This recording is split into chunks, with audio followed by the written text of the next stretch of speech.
Salut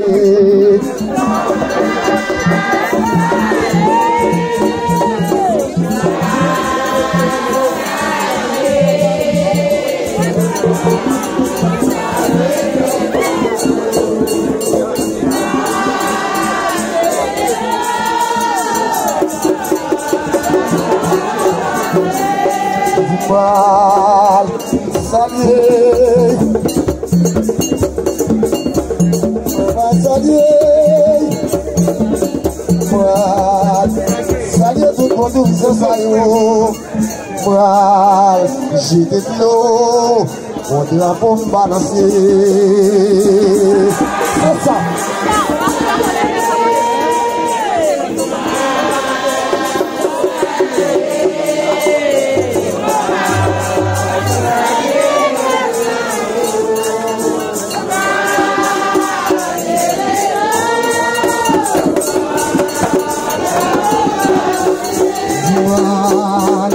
Salut tout le monde, vous saiu.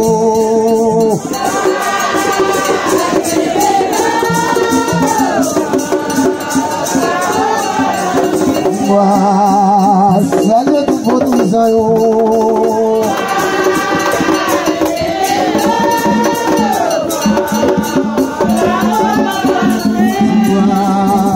Salut tout le monde, vous saiu.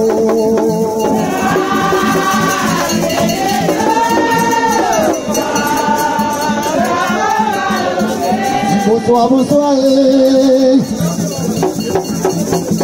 C'est des nations qui te fait la vie, bonsoir. Bonsoir à tout le monde, bonsoir. Bonsoir à tout le monde, bonsoir. C'est des nations qui te fait la vie, bonsoir.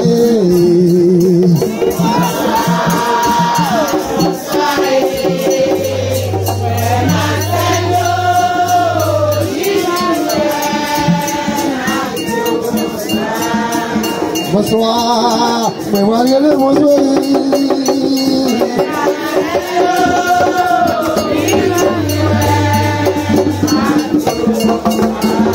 Bonsoir, bonsoir,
messieurs, battez la messieurs, battez là-haut, répondez-vous et diamant, ouais, on est vieux.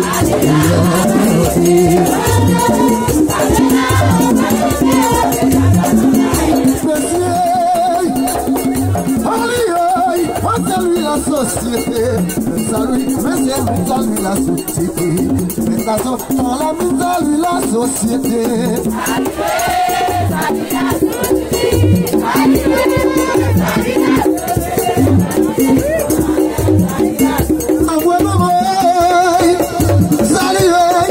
Salut la société, salut, on peut saluer la société.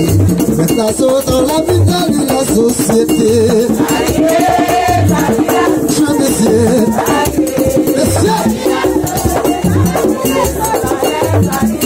Oui, on a joué là, allez, nous parler les sous la s'il s'en balait, nous parler une minute j'avais ma parler. Là ça me c'est bon, aïe vous.